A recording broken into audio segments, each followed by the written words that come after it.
Hello everyone, welcome to Swami Vivekananda Institute. My name is Aditi. I am a UGC NET Home Science faculty. So today in this session, we are going to talk about housing and environment.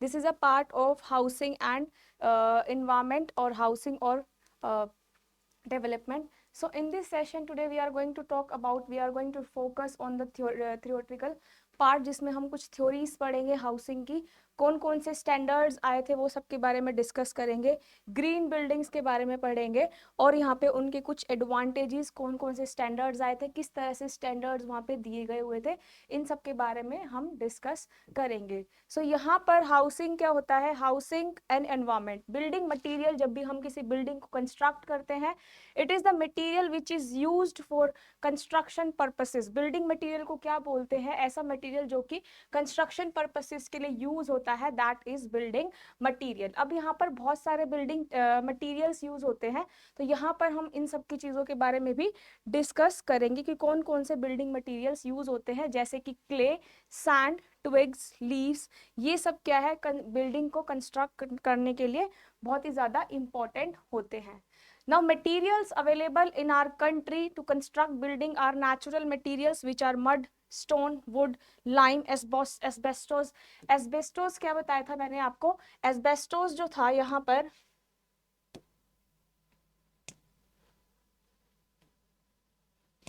here asbestos is a mineral. तो यहाँ पर जब मैंने आपको fibres के बारे में पढ़ाया था तो हमने वहाँ पे एस्बेस्टोस पढ़ा था कि एस्बेस्टोस क्या होता है, asbestos is a type of mineral. तो यहाँ पर हम जब भी बिल्डिंग को कंस्ट्रक्ट करते हैं, तो बिल्डिंग को कंस्ट्रक्ट जब हम कर रहे हैं तो ये सारे हमें मटीरियल्स चाहिए होते हैं, जैसे mud, stone, would, lime, asbestos. और यहाँ पे जो मैन मेड मटीरियल है वो क्या क्या चाहिए होते हैं, cement, brick, tile, glass and plastic. ये सारे क्या है, मैन मेड मटीरियल जो कि हमें रिक्वायरमेंट होती है जब भी हम बिल्डिंग को कंस्ट्रक्ट करते हैं. द बिल्डिंग मटीरियल्स में be further divided into organic and inorganic building material. फिर हम बिल्डिंग मटेरियल को किस में कैटेगराइज करते हैं, organic and inorganic building material, जिसमें ऑर्गेनिक मटेरियल में क्या आता है, wood and biomass, whereas inorganic में क्या आता है, मड एंड सीमेंट. तो ये सारे पार्ट्स है, जब भी हम बिल्डिंग को कंस्ट्रक्ट करते हैं तो हमें किस किस चीज की रिक्वायरमेंट होती है, इसलिए हमने इसको किस में डिवाइड किया था, ऑर्गेनिक, इनऑर्गेनिक में. और यहाँ पर कौन से मटेरियल है जो कंस्ट्रक्शन पर्पसेस के लिए यूज होता है, नेचुरल और मैन मेड मटीरियल्स. अब यहाँ पर हम किसकी बात करेंगे, the cost of building materials alone works out to be more than 50% of the total cost of the house. तो ये सारा क्या है, हाउसिंग एंड एनवायरनमेंट का पार्ट है. अब यहाँ पे कुछ गाइडलाइंस है जो कि हमें माइंड में रखनी होती है while choosing the building material. जब हम बिल्डिंग मटेरियल्स को चूज कर रहे हैं तो कुछ गाइडलाइंस क्या है हमें ध्यान में रखनी होती है, क्या गाइडलाइंस को फॉलो करते हुए हमें कौन सा मटेरियल कैसे चूज करना है. तो जब भी चूजिंग की बात आती है तो यहाँ पे कंस्ट्रक्शन कैसी होनी चाहिए, इट शुड बी ऑफ, हमेशा अच्छी क्वालिटी की कंस्ट्रक्शन होनी चाहिए. यहाँ पे जो कंस्ट्रक्शन टाइम है वो हमें देखना चाहिए कि कितना टाइम लगेगा बिल्डिंग को बनाने में. और यहाँ पर क्या है, कॉस्ट हमें सबसे पहले देखनी पड़ती है कि वो अफोर्डेबल, आप जो मटेरियल यूज कर रहे हो उसको आप अफोर्ड कर सकते हो कि नहीं कर सकते. तो ये सारे होते हैं बिल्डिंग मटेरियल के पार्ट की, यहाँ पर कौन कौन से मटेरियल आते हैं, किस किस तरह से हमें चूज करना चाहिए, क्या क्या गाइडलाइंस को ध्यान में रखते हुए हमें बिल्डिंग मटेरियल्स को चूज करना चाहिए. Now coming to the impact of building material on environment. अब जो हम बिल्डिंग मटेरियल्स जो हम चूज कर रहे हैं उनका इन्वायरमेंट पे क्या इम्पैक्ट आता है. तो building materials can have effect on environment. Eco friendly materials which cause minimum damage to the environment. अब यहाँ पर जब भी हम चूज कर रहे हैं अपना मटेरियल, तो वहां पे सबसे पहले हमें कैसा मटेरियल लेना चाहिए, इको फ्रेंडली मटेरियल्स यूज करना चाहिए, ताकि वहां पर जो इन्वायरमेंट है उसको कम से कम डैमेज हो और यहाँ पे उसको सबसे कम मिनिमम अमाउंट ऑफ एनर्जी चाहिए मैन्युफैक्चरिंग के लिए. मतलब इको फ्रेंडली मटेरियल्स आपको क्या करने हैं वहां पर यूज करने हैं जो कि एनवायरमेंट को हार्म ना करे, सस्टेनेबल रहे. तो ऐसे मटेरियल्स हमें क्या करने हैं, चूज करने हैं.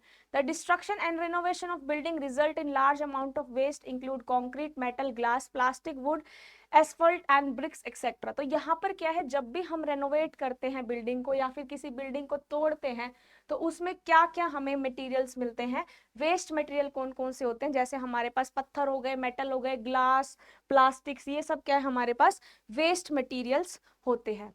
Now not only does this pollute the land, ये ही सिर्फ लैंड को पोल्यूट नहीं करते, जबकि ट्रांसपोर्टेशन जो चाहिए होता है इन सबको रिमूव करने के लिए, वो भी क्या होता है, बहुत ही ज्यादा इन्वायरमेंट को हार्म करता है। जैसे आप लोगों ने देखा होगा जब हम क्लियरिंग कराते हैं, जैसे बिल्डिंग मटेरियल्स आपने यूज करा, फिर हम उसकी क्लियरिंग करा रहे हैं, तो हमें ट्रांसपोर्टेशन भी चाहिए होगा, बड़े बड़े वहां पे मशीनरीज चाहिए होगी, तो उसको क्लीन करने के लिए भी इन्वायरमेंट में बेसिकली यहाँ पर क्या है, इन्वायरमेंट को हार्म हो सकता है। इसलिए जब भी हम मटेरियल्स यूज कर रहे हैं कोई भी कंस्ट्रक्शन पर्पसेस के लिए, वो हमें क्या है, उस पर हमें क्या करना चाहिए, हमें पहले ही सारी गाइडलाइंस को फॉलो करना चाहिए, सारे ही मटेरियल्स को ध्यान में रखना चाहिए, सभी इनको फॉलो करते हुए, गाइडलाइंस को फॉलो करते हुए अपना जो है चॉइस बनाना चाहिए जब भी हम मटेरियल्स जो है वो सिलेक्ट करते हैं for the construction of a building. तो यहाँ पर अब हम बात करेंगे ग्रीन बिल्डिंग्स के बारे में।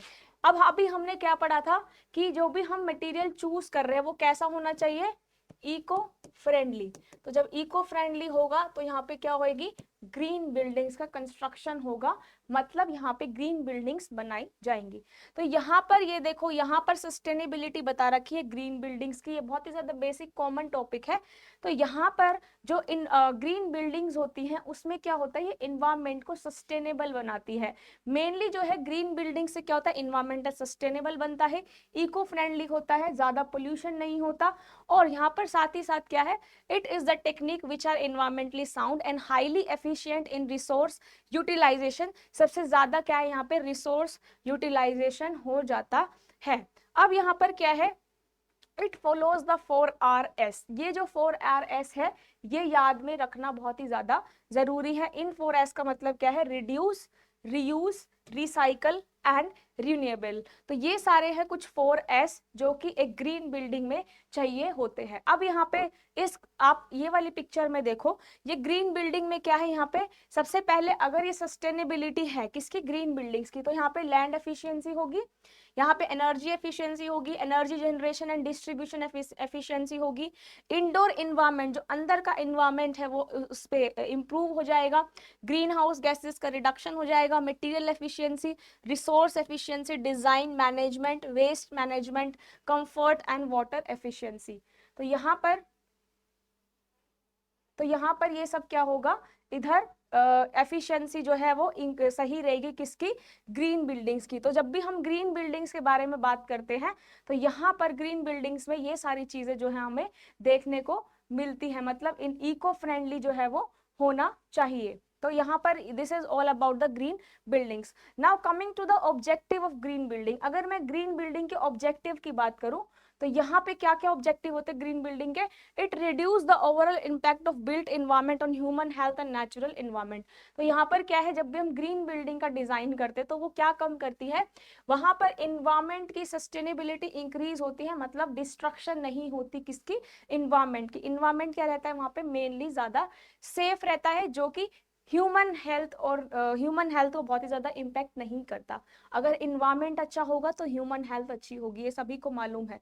तो इसलिए हम क्या करते हैं, ऐसे ऑब्जेक्टिव्स चूज करते हैं, ऐसी गाइडलाइंस फॉलो करते हैं जिसमें इन्वायरमेंट की सस्टेनेबिलिटी जो है वो बनी रहे। तो इसी तरीके से क्या करते हैं, हम ग्रीन बिल्डिंग्स को कंस्ट्रक्ट करते हैं। ग्रीन बिल्डिंग्स को इसलिए कंस्ट्रक्ट किया जाता है कि आसपास का इन्वायरमेंट भी अच्छा रहे और ह्यूमन हेल्थ भी अच्छी रहे। CO2 जो एमिशन है, जो कार्बन डाइऑक्साइड एमिशन हो रही है, जो वेस्ट गैसेस आ रही है, उनको रिड्यूस किया जाए।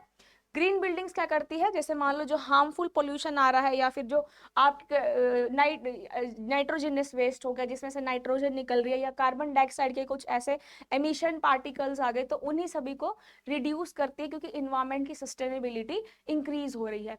Now next, efficient use of energy, water and other resources. Green buildings का क्या ऑब्जेक्टिव होता है, जितने भी एनर्जी, वाटर, अदर रिसोर्सेज है उनको एफिशिएंटली यूज करना, सस्टेनेबल मटेरियल्स का यूज करना, हेल्दी इन्वायरमेंट बनाना, इंडोर का भी, वेस्ट पोल्यूशन और इन्वायरमेंट डिग्रेडेशन को भी रिड्यूस करना। Now these are some components of green building. यहाँ पर ग्रीन बिल्डिंग के कौन कौन से कंपोनेंट्स होते हैं? तो here first component is structural and civil component, second is electrical component and third is special techniques. Now will discuss one by one. Structural और सिविल कंपोनेंट्स का मतलब क्या होता है? जो भी हम इको फ्रेंडली मटेरियल्स यूज कर रहे हैं, इको फ्रेंडली जो मटेरियल्स यूज कर रहे हैं ग्रीन बिल्डिंग कंस्ट्रक्शन के लिए, तो वो आता है इसमें स्ट्रक्चर और सिविल कंपोनेंट में। जैसे फर्स्ट है ग्रीन सीमेंट। हम जो सीमेंट यूज कर रहे हैं व्हाइल कंस्ट्रक्टिंग अ बिल्डिंग, वहां पर एक फर्स्ट हम यूज करते हैं फ्लाई ऐश। फ्लाई ऐश का मतलब क्या होता है? जो ऐश अनबर्न्ड कार्बन, जला हुआ जो कार्बन नहीं है, उससे जो ऐश प्रोड्यूस होती है, that is known as fly ash. और यहाँ पर हम सिलिका यूज करते हैं, क्या बनाते हैं? ब्लॉक्स बनाते हैं, पॉलीजोनिक मटेरियल्स, फेरो सीमेंट, ये सभी आता है किसमें? आपका ग्रीन सीमेंट में। तो ये कंपोनेंट्स है। जब भी हम बिल्डिंग मटेरियल्स को चूज करते हैं तो हम कैसे कैसे कंपोनेंट्स लेते हैं, क्या क्या इसमें जो मटेरियल है वो सिलेक्ट करते हैं। तो यहाँ पे फर्स्ट जो है वो हम सिलेक्ट करते हैं ग्रीन सीमेंट, जिसके अंदर आता है फ्लाई ऐश। सेकेंड आता है insulated wall roof insulation, green carpet on roof, cement paint, phosphor gypsum plaster, phosphor gypsum tile, reinforced concrete cement. तो ये सारे क्या है? ग्रीन सीमेंट के मटेरियल्स है। डबल और triple glazing windows to maintain heat in the buildings, ताकि heat को जो है वो बाहर की हीट है वो एब्जॉर्ब हो जाए, इसलिए हम ग्लेजिंग विंडोज और विंडोज का यूज करते हैं। Short windows allow light throughout but the block infrared and UV radiation. जब हम छोटी विंडोज लगाते हैं और ग्लेजिंग उसमें यहाँ पे विंडो बनाते हैं, तो ग्लेजिंग विंडो क्या करती है? जो लाइट है उसको पास कर लेती है, लेकिन जो आपका इंफ्रारेड और यूवी रेडिएशन है उनको ब्लॉक कर देती है। तो इसलिए हम क्या करते हैं? यहाँ पे ग्लेजिंग विंडोज लगाते हैं, डबल और ट्रिपल ग्लेजिंग विंडोज। स्टील और टाइल्स एंड रिसाइकल्ड मेटल्स जैसे एल्यूमिनियम, इनका यूज करते हैं। और रूफ के लिए अगर हमें ग्रीन रूफ बनाने तो हम बैम्बू मेटिंग करते हैं, मतलब बैम्बूज का यूज करते हैं। और बैम्बू बेस्ड जो पार्टिकल बोर्ड है या फिर बैम्बू बेस्ड जो मटेरियल्स है उनको यूज करते हैं। तो ये सारा आता है स्ट्रक्चरल और सिविल कंपोनेंट्स में। Now coming to the second component which is electrical component. अब इलेक्ट्रिकल कंपोनेंट, अगर हम इलेक्ट्रिकल सामान लगा रहे हैं बिल्डिंग में तो हमें क्या क्या चीजें ध्यान में रखनी चाहिए? सबसे फर्स्ट क्या है? वेंटिलेशन और एसी सिस्टम होना चाहिए, पूरा वेंटिलेशन होना चाहिए, अदरवाइज सफोकेशन हो जाएगी, ह्यूमिडिटी हो जाएगी। तो यहाँ पर हमें वेंटिलेशन का पूरा ध्यान रखना है। Optimum use of natural light, use of energy efficient composite fluorescent lamp, जैसे हमें CFL का यूज करना है, जिसको हम बोलते हैं कंपोजिट फ्लोरोसेंट लैम्प्स, और LED लाइट एमिटिंग डायोड, जो कि एनर्जी को कंजर्व करने में हेल्प करती है। पहले के टाइम में बल्ब यूज किया जाता था, अब यहाँ पर CFL और LED का यूज होने लग गया है, ताकि कम से कम एनर्जी जो है वो सेव हो।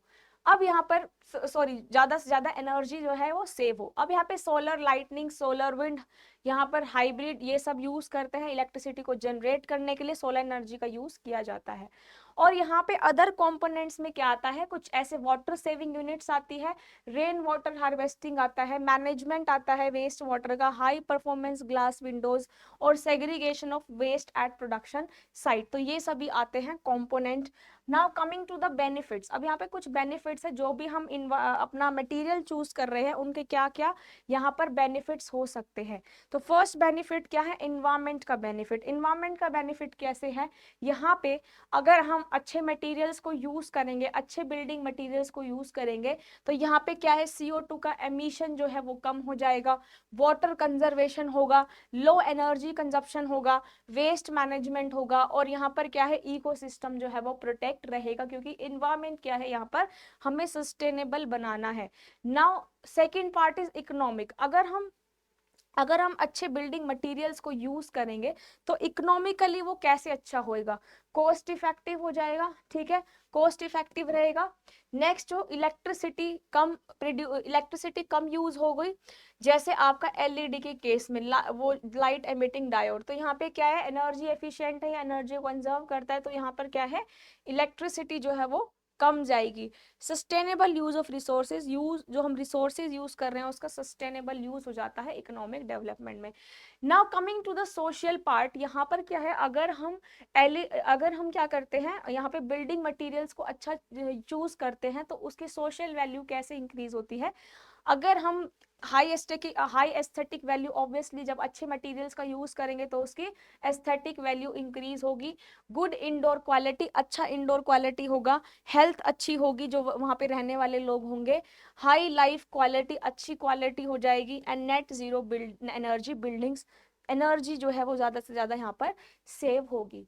Now this is the most important topic of this unit, जिसको हम बोलते हैं हिस्ट्री ऑफ ग्रीन बिल्डिंग्स। यहाँ पे ये सारे स्टैंडर्ड्स हैं, ये स्टैंडर्ड्स से क्वेश्चन आता है कि ये स्टैंडर्ड्स किस किस बारे में डिस्क्राइब करते हैं।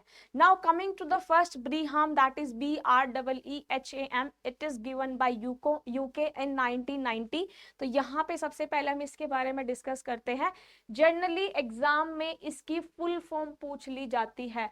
तो यहाँ पे जो ब्रीहाम है इसकी फुल फॉर्म क्या है, building research establishment environment assessment. जो ब्रीहाम है that is building research establishment environmental assessment method, जो कि आया था 1990 में, और किसने दिया था, यूके ने इसको दिया था। ये क्या है, एक ऐसा, इसने ऐसे बिल्डिंग स्टैंडर्ड्स दिए ताकि हमारा, अभी हमने ग्रीन बिल्डिंग्स का कॉन्सेप्ट पढ़ा था, तो जितने भी ये सारे स्टैंडर्ड्स हैं इनका एक ही मोटो है कि इन्वायरमेंट सस्टेनेबल हो, इन्वायरमेंट को ज्यादा हार्म ना हो, जो लोग वहां पर रह रहे हैं उनकी हेल्थ जो है वो अच्छी रहे, किसी को भी डिजीज ना फैले। हमें क्या करना है, ऐसा इको फ्रेंडली इन्वायरमेंट जो है वो डिजाइन करना है व्हाइल कंस्ट्रक्टिंग अ बिल्डिंग। नाउ जो ये ब्रीआम है इसमें क्या है, ये 1990 में आया था, यूके ने दिया था सबसे पहले।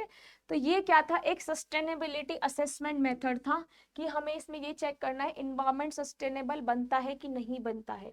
तो इसमें क्या, इसने क्या दिया था, जो किसने लॉन्च किया था, ये बिल्डिंग रिसर्च एस्टेब्लिशमेंट ने, BRE ने इसको लॉन्च किया था। इसने कुछ स्टैंडर्ड सेट करे, किसके लिए, ताकि जो हम बिल्डिंग कंस्ट्रक्ट कर रहे हैं उसमें इन्वायरमेंटल परफॉर्मेंस अच्छा हो। जब भी हम बिल्डिंग को कंस्ट्रक्ट कर रहे हैं, डिजाइन कर रहे हैं, तो ये सारा आता है ब्रीहाम में। अब यहाँ पे क्या है, सर्टिफिकेशन देती है यहाँ पर बिल्डिंग्स। जैसे अगर मैं ग्रीहा की बात करूँ जो इंडिया में है, तो जब बिल्डिंग कंस्ट्रक्ट करते हैं तो वहां पे एक रेटिंग करी जाती है कि इन्वायरमेंट के लिए कितने यूजफुल है, ये इको फ्रेंडली बनाया है कि नहीं बनाया है। तो ये जो ब्रीहाम था ये सबसे पहले यूरोप में एप्लीकेबल हुआ, उसके बाद सारी कंट्रीज में ये आ गया। देन इसमें क्या था कि एनर्जी और वेस्ट पोल्यूशन जो मटेरियल्स है उनको ध्यान में रखते हुए ये सारी चीजें, इसने बेसिकली स्टैंडर्ड्स दिए थे। स्टैंडर्ड्स जैसे हमने हर एक यूनिट में स्टैंडर्ड्स पढ़े हैं, चाहे वो टेक्सटाइल यूनिट हो चाहे वो फूड साइंस यूनिट हो, तो सभी यूनिट्स में क्या पढ़े थे हमने, स्टैंडर्ड्स पढ़े थे। जो कि मतलब उसका मतलब क्या था कि जब भी कोई भी चीजें कंस्ट्रक्ट हो रही हैं, चाहे वो फूड बन रहा हो, चाहे वो टेक्सटाइल मटेरियल बन रहा हो, चाहे वो बिल्डिंग्स बन रही हो, वहां पे ये सारे क्या है, स्टैंडर्ड्स होते हैं। इन्हीं स्टैंडर्ड्स को ध्यान में रखते हुए हमें क्या करना चाहिए, अपना बिल्डिंग कंस्ट्रक्ट करना चाहिए, ताकि यहाँ पर जो ग्रीन बिल्डिंग्स है या फिर जो इन्वायरमेंट है वो कंजर्व रहे। अब यहाँ पर इसने क्या क्या चीज को फोकस किया था कि एनर्जी एफिशिएंट होना चाहिए, लैंड अच्छे से यूज होना चाहिए, वाटर हेल्थ अच्छी होनी चाहिए, वाटर सप्लाई अच्छा होना चाहिए, पोल्यूशन कम होना चाहिए, ट्रांसपोर्टेशन अच्छे से होना चाहिए, मटेरियल वेस्ट एंड मैनेजमेंट। तो ये सभी जो ब्रीहाम आया था उसने इन सभी चीजों पे फोकस किया। Now what are the benefits of BREEAM, इसका बेनिफिट्स क्या थे। इसने क्या करा कि जो भी डेवलपर्स थे, जो बिल्डिंग को कंस्ट्रक्ट करने वाले थे, उनको क्या करा, सिखाया कि कैसे रिसोर्सेज जो हैं, जो अवेलेबल रिसोर्सेज है उनको कैसे यूज करना है ताकि एक एनवायरमेंट अच्छा बन जाए। तो वहां पे जो भी बिल्डिंग कंस्ट्रक्ट करने वाले थे उनको ये बताया गया कि कैसे इम्प्रूव करना है, कैसे इनोवेट करना है, और कैसे जो रिसोर्सेज अवेलेबल है नेचुरल या फिर ऐसे रिसोर्सेज जो कि ज्यादा इन्वायरमेंट को हार्म ना करे, उनको कैसे यूज करना है। अब यहाँ पे जो सस्टेनेबल वैल्यू देखी गई, डेवलपमेंट देखा गया, एफिशिएंसी देखी गई, और उसी के बेस पे क्या है, यहाँ पर मेन जो फोकस होता है वो होता है well being of the people who live and work with them। तो ये सारे ऑब्जेक्टिव थे। नाउ जो यहाँ पर सेकेंड स्टैंडर्ड आया दैट इज LEED, जिसका मतलब था leadership in energy and environmental design. ये दिया था USGBC ने, United state green building council. ये सारी फुल फॉर्म्स जो है ये आपको ध्यान में रखनी पड़ेगी, क्योंकि नेट के एग्जाम में ये जनरली फुल फॉर्म्स जो है वो काफी बार पूछ ली जाती हैं वन लाइनर क्वेश्चन में। तो यहाँ पे जो ये वाला आपका फुल फॉर्म है that is USGBC given by United state green building council, जो कि कौन सा स्टैंडर्ड है, LEED, leadership in energy and environmental design. ये क्या है, सबसे ज्यादा यूज करने वाला रेटिंग सिस्टम है। मतलब सबसे ज्यादा कौन सा स्टैंडर्ड यूज होता है, LEED होता है। It is widely used green building rating system in the world. यहाँ पर ये किसके लिए अवेलेबल है, देखो अब जो ये लीड, अब सबसे पहले हमने क्या पढ़ा था, ये वाली पढ़ी थी BREEAM, उसके बाद कौन सी आई, LEED आई। तो यहाँ पर ऑब्जेक्टिव तो दोनों के ही सेम है। LEED जो सर्टिफिकेशन है इसने भी क्या किया, ऐसी स्टैंडर्ड्स दी, ऐसी बिल्डिंग कंस्ट्रक्ट करी जानी चाहिए जो कि जो लोग हैं वहां पे रहने वाले उनके लिए हेल्दी रहे, एफिशिएंट रहे, और कॉस्ट सेविंग ऐसी ग्रीन बिल्डिंग्स बनानी चाहिए जिससे इन्वायरमेंट का भी बेनिफिट हो, सोशल बेनिफिट हो और गवर्नमेंट बेनिफिट्स भी हो। तो यहाँ पर इनका ऑब्जेक्टिव क्या है, सबका जनरली सेम है। लीड जो सर्टिफिकेशन था वहां पर सस्टेनेबिलिटी अचीव हो और यहाँ पे जो भी आपका इन्वायरमेंट सस्टेनेबल डेवलपमेंट हो। अब यहाँ पे क्या था, ये जो है सबसे ज्यादा मोस्ट पॉपुलर यूज होता है वर्ल्ड वाइड। अब इसमें क्या क्या इंक्लूड था, डिजाइन, कंस्ट्रक्शन, ऑपरेशन, मेंटेनेंस की जाए ग्रीन बिल्डिंग्स की, जो ग्रीन होम्स है उनको मेंटेन करा जाए। अब यहाँ पे देखो सर्टिफिकेशन, जो ये वाला सिस्टम आया इसने कुछ सर्टिफिकेशन पॉइंट्स दिए। मतलब अगर एक बिल्डिंग हाईली ग्रीन बिल्डिंग है तो उसको कितना स्कोर दिया, 80+ पॉइंट दिए, और उस रेटिंग सिस्टम को क्या बोला, प्लैटिनम रेटिंग सिस्टम। मतलब अगर कोई बिल्डिंग हाईली ग्रीन है तो यहाँ पे कौन सी रेटिंग दी जाएगी, प्लैटिनम, मतलब +80 पॉइंट्स दिए जाएंगे। अगर यहाँ पर बिल्डिंग थोड़ी नहीं ग्रीन है, वहां पे थोड़ा आपका रिसोर्सेज का यूटिलाइजेशन अच्छे से नहीं हुआ, तो 60 to 79 points which is gold, ऐसे ही सिल्वर, ऐसे ही सर्टिफाइड। तो ये जो है ये सर्टिफिकेशन लेवल है जो कि कौन देता है, LEED। तो ये सारे ऐसे सर्टिफिकेशन पॉइंट्स इसने दिए। अगर कोई बिल्डिंग ज्यादा हाईली ग्रीन है तो उसको कितना पॉइंट मिलेगा, +80 points. Now coming to the Griha, this is the main important part of this unit. Griha जहां से क्वेश्चन आता है, फुल फॉर्म क्या है, green rating for integrated habit. ये जर्नली किस में, कहाँ पर यूज होता है, इंडिया में ग्रीहा का ज्यादा यूज होता है। अब तो अपडेट हो गया है ग्रीहा। नाउ यहाँ पहले जो ग्रीहा आया था वो आया था 2015 में, अब अपडेटेड जो आया है that is in 2019। Again same motto, environment की सस्टेनेबिलिटी। नाउ यहाँ पे जो green rating for integrated habitat assessment है, it is a system for evaluating green buildings. Green buildings को इवेलुएट करने के लिए ये सिस्टम है। इसमें क्या है, it facilitate the assessment of building performance based on nationally accepted standards और बेंचमार्क। तो ग्रीहा ने क्या एनालाइज किया, ग्रीन बिल्डिंग के बारे में एनालाइज किया, और अच्छे से जितने भी रिसोर्सेज यूटिलाइज हो रहे हैं कि नहीं हो रहे हैं वो भी यहाँ पर ग्रीहा ने एनालाइज किया। Now it is developed by, किसने डेवलप किया था ये, energy and resource institution jointly with ministry of new and renewable institute. तो इसने क्या किया था, ग्रीहा को डेवलप किया था। अब यहाँ पे जो इंडियन गवर्नमेंट है उसने ग्रीहा स्टैंडर्ड्स को एक्सेप्ट किया, और यहाँ पर एक ग्रीन बिल्डिंग्स जो है वो ज्यादा से ज्यादा कंस्ट्रक्ट होने लगी, क्योंकि जब भी बिल्डिंग कंस्ट्रक्शन होता है तो वहां पर रेटिंग दी जाती है ग्रीन बिल्डिंग्स में। तो यहाँ पर ग्रीहा क्या करता है, रेटिंग देता है ग्रीन बिल्डिंग्स को, ताकि जो आपके रिसोर्सेज है उनका अच्छे से यूटिलाइजेशन हो और इन्वायरमेंट में सस्टेनेबल रहे। अब यहाँ पे ग्रीहा जो है रिसेंटली जो नया वर्जन आया था उसका वो था 2019 में, उससे पहले ग्रीहा की जो रेटिंग थी वो बनाया था इन्होंने 2015 में। नाउ जो अपडेट होके आया है दैट इज इन 2019। नाउ ये होते हैं ग्रीहा के पॉइंट। जैसे हमने उसके सर्टिफिकेशन अभी पॉइंट्स पढ़े थे LEED के, ऐसे ही यहाँ पे ग्रीहा रेटिंग देता है। अगर अच्छी ग्रीन बिल्डिंग है, हाईली एफिशिएंट ग्रीन बिल्डिंग है, तो उसको पूरे 5 स्टार मिलते हैं।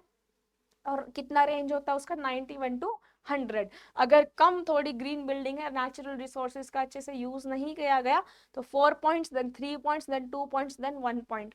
तो ऐसे होते हैं गृह के कुछ पॉइंट्स जो कि ग्रीन बिल्डिंग असेसमेंट के लिए यूज होते हैं। किसके लिए यूज होते हैं ये ग्रीन बिल्डिंग का? जब हम इवैल्यूएशन या फिर असेसमेंट करते हैं तो ये पॉइंट्स क्या है, यूज किए जाते हैं।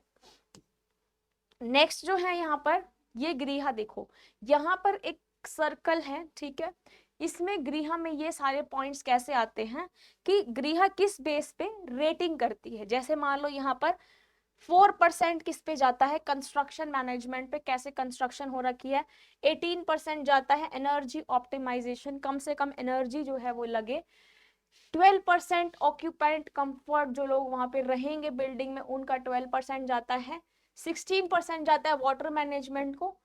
8% जाता है सोशियो इकोनॉमिक स्ट्रेटजीज को। 5% जाता है लाइफ साइकिल कॉस्टिंग।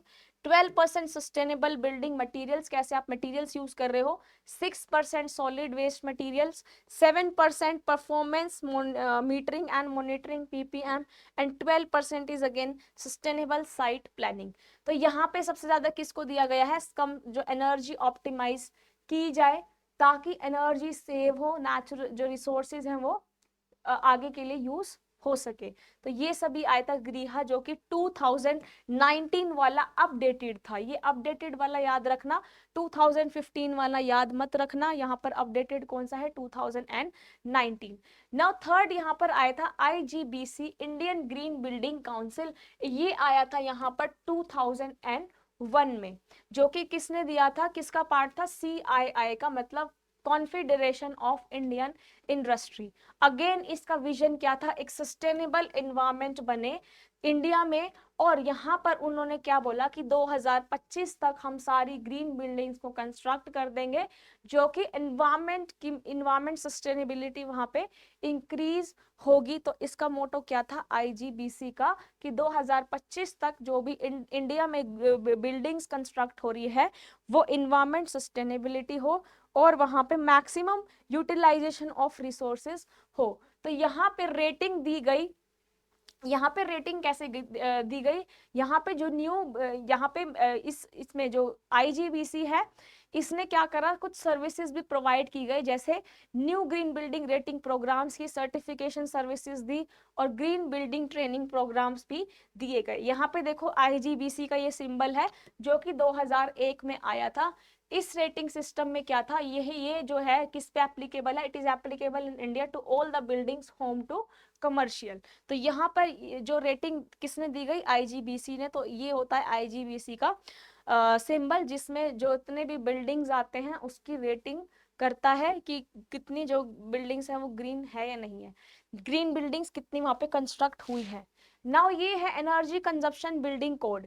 ये क्या है, ECBC, ये भी इंडिया में ही है। ये भी एनर्जी एफिशिएंट बिल्डिंग रेटिंग करता है, कितनी एनर्जी सेव की हुई है। अब इसने क्या हुआ, यहाँ पे क्या है, this ECBC set minimum energy standard for new commercial building having a connected load of 100 kilowatt और कॉन्ट्रैक्ट डिमांड ऑफ 120 किलोवाट और मोर। यहाँ पर क्या है, इन्होंने मिनिमम एनर्जी स्टैंडर्ड्स दिए किसके लिए, जो भी नई बिल्डिंग कंस्ट्रक्ट हो रही है, जो कमर्शियल बिल्डिंग कंस्ट्रक्ट हो रही है उनके लिए कुछ स्टैंडर्ड प्रोवाइड किए गए।